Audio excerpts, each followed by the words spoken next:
Welcome back to Tracking That, a channel where we try to track what liberals are saying but end up not being able to as usual. Well, we all knew the first presidential debate is going to be incredibly rigged because there's no audience and there's two people with Trump derangement syndrome as the moderators.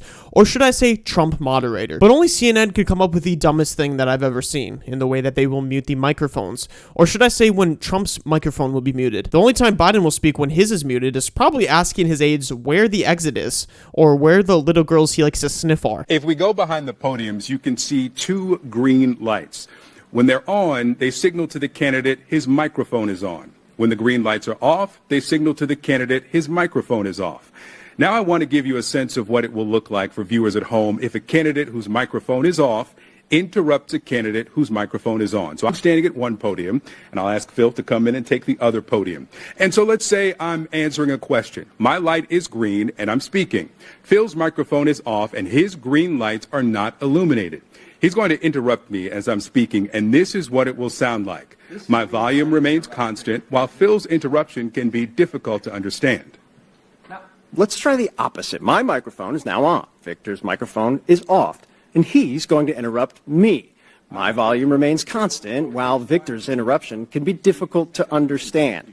Now, CNN's production team has shared this demonstration with the campaigns earlier today, and we're sharing it with you, our viewers, so everyone fully understands how tomorrow night will work. Now, we should note, by agreeing to participate in this debate, both campaigns and candidates have also agreed to abide by these rules. I don't know how these two low testosterone individuals could have said all of this live without smirking, because this for real feels like an SNL skit, but this is the reality of what's going to happen tonight. How much you want to bet that Biden's assistants made a fake green light platform and quizzed him on if he could speak or not? But now will be an interesting performance in facial expressions, so hopefully Trump is working on his dumbfounded face expressions, because there's going to be a lot of that tonight. But how childish did it seem in which the way they explained the lights and the muting? Like, my god. As Vivek Ramaswamy stated last night, this would be equivalent to Trump and Biden facing off in a Fox News debate with a live audience. They are trying to avoid things like this from happening. What's the answer?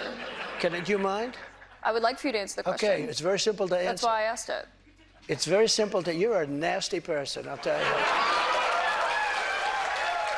Mr. Trump, one of the things people love about you is you speak your mind and you don't use a politician's filter.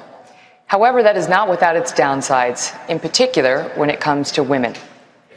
You've called women you don't like fat pigs, dogs, slobs, and disgusting animals.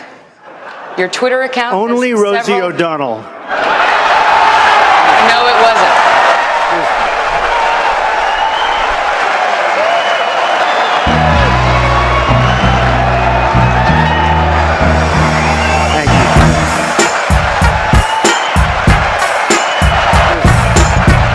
Honestly, I don't blame them for trying to rig this, because Trump is a debate legend, and there's so many things Trump could interrupt Biden on, because while Biden isn't going to be talking about his record, he's going to turn to attacks on Trump on his legal cases. But I have good news for everyone. A liberal New York Times Siena poll came out and puts Trump at 48% to Biden's 44%. And that's not taking into account swing states. And he's now up in the black vote substantially too, 26% now. A few months back it was 20. So he is gaining exponentially with the black vote. And when talking about whether the debate matters, we've only seen a gain or loss in the polls 2 weeks later at slightly above 4% over the past decade. So let's say Biden exceeds expectations and is at his fit state like it was in the 70s when he became a politician. It might not even matter. But anyways, guys, that's all I have for today's video. Make sure you like, comment, and subscribe. Thank you.